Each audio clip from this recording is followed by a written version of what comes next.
कानपुर विश्वविद्यालय BA तृतीय वर्ष के प्रिय विद्यार्थियों,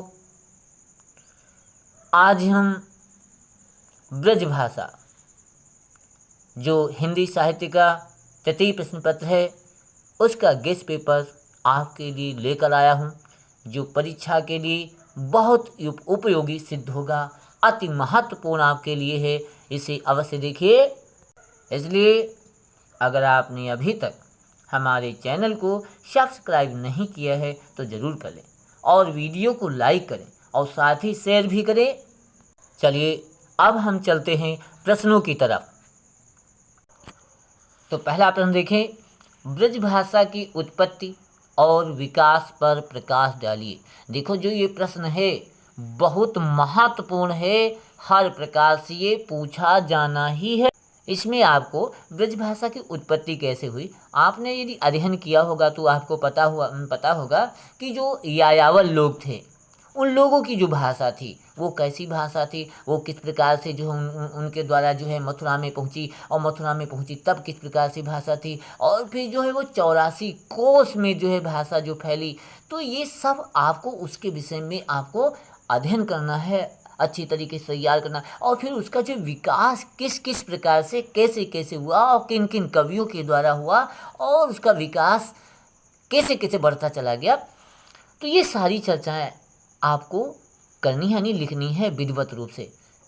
और अगला प्रश्न है, ब्रजभाषा का लोक साहित्य पर संक्षिप्त प्रकाश डालिए। और देखो ऊपर वाला प्रश्न जो है वो तो बहुत ही महत्वपूर्ण हो, आना ही है, चाहे किसी प्रकार से इधर उधर घुमा दे लेकिन पूछना ही है। और देखो ये भी जो है लोक साहित्य पर संक्षिप्त प्रकाश डालना है। तो भी यही दो जो प्रश्न है ना बहुत महत्वपूर्ण है, हर हालत में जैसे हो वैसे आपको तैयार कर ही लेना है। उसके बाद देखो अगला प्रश्न है, भक्तिकालीन ब्रजभाषा साहित्य पर प्रकाश डालिए। तो इसमें कोई ऐसी बात नहीं है, जो आप ऊपर तैयार कर चुके होंगे जो प्रश्न उसी से संबंधित है। जो भक्तिकाल के समय जो ब्रजभाषा का जो साहित्य रहा है उस साहित्य पर आपको लेख लिखना है। उसके बाद देखो ब्रजभाषा के क्षेत्र एवं उसकी विशेषताएं को देखो। हम पहले आपको ऊपर ही बताया कि जो ब्रजभाषा का जो क्षेत्र है ना वो मथुरा के जो 84 कोस के इर्द गिर्द की जो एरिया है, जो क्षेत्र है, जो अंचल है ना, उसमें जो है फैला हुआ है। और वहाँ पर जो है किस प्रकार से लोग थे और उसकी जो भाषा की जो विशेषताएं कैसी हैं, क्योंकि इसकी जो बहुत बड़ी विशेषता ना ये बहुत मधुर है और बहुत रसीली है। ये एक बार भी ब्रजभाषा सुन लेना, अरे दिल में जो है हलचल मच जाती है, ऐसी भाषा ना। और अगला प्रश्न देखिए, ब्रजभाषा की प्रमुख क्षेत्रीय भाषाओं पर प्रकाश डालिए। जो ब्रजभाषा के प्रमुख जो क्षेत्रीय भाषा है उन पर भी आपको ध्यान देना है, तैयार कर लेना है।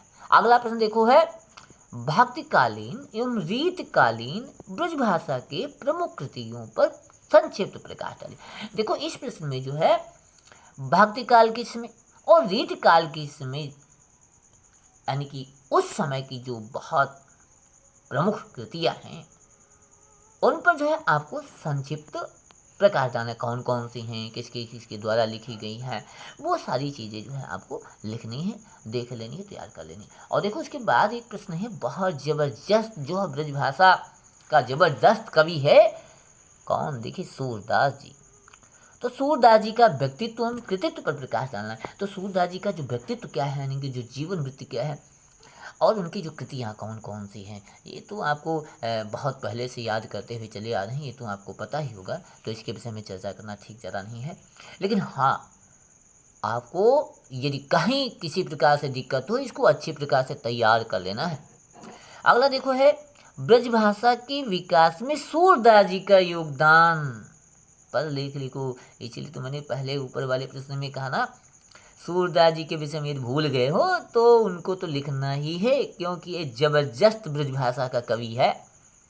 तो इनको तो हर हालत में हर स्थिति में इनके विषय में आपको तैयार कर लेना। देखो इसके बाद जो है प्रश्न संख्या 9, अष्टछाप के कवियों का व्यक्तित्व एवं कृतित्व पर लेख लिखो।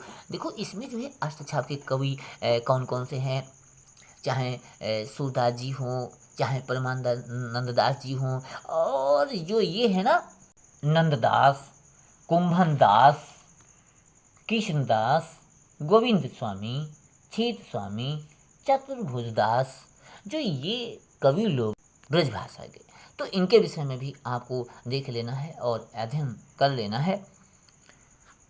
कभी कभी तो इनके नाम ही पूछ लेते हैं। और उसके बाद देखिए ब्रजभाषा के प्रमुख कवि एवं उनकी रचना लिखो। देखो आपके जो पाठ्यक्रम में जो कवि हैं वो सब आपके तो ब्रजभाषा के ही हैं, और इसके अलावा भी जो ब्रजभाषा के कवि हैं उनके नाम याद कर लो, और उनकी जो रचनाएँ हैं, जो कृतियाँ हैं, उन्हें भी याद कर लीजिएगा हाल सत्य में। और देखो प्रश्न संख्या 11, ब्रजभाषा के प्रमुख कवियों का परिचय। और ब्रजभाषा के जो प्रमुख कवि हैं, यानी कि जो आपके पाठ्यक्रम में जो कवि हैं ना, उनका यदि आपने परिचय तैयार कर लिया, जीवन परिचय तैयार कर लिया, उनकी जो रचनाएं तैयार कर लिया, तो इससे संबंधित जो भी प्रश्न आएगा हर स्थिति में आपका हो जाएगा। इसलिए ब्रजभाषा यानी आपके पाठ्यक्रम के जो कवि हैं उनका जो जीवन वृत्त है वो हर स्थिति में तैयार करना है। इसी से संबंधित देखो आगे हमने आगे नाम भी दे दिए हैं किस किस का आपको तैयार भी करना है। देखो पंडित सत्यनारायण कविराज जी हैं, ज्ञा प्रसाद शुक्ल स्नेही जी हैं, और जगन्नाथ दास रत्नाकर जी हैं, और डॉक्टर जगदीश गुप्त जी। इनका जो व्यक्तित्व है और कृतियाँ हैं, यानी कि जो जीवन वृत्त है और जो रचनाएं हैं, इनको यदि आप याद कर लेते हैं तो देखो ऊपर वाला भी प्रश्न जो मैंने दिया था बताया है, और ये भी प्रश्न जो है बहुत अच्छी तरीके से हो जाएगा। तो आपको जो है जीवन वृत्त तैयार कर ही लेना है। अभी जो टाइम है आपको मिला है, अभी जल्द ही अच्छी तरीके से आपको तैयार करना है।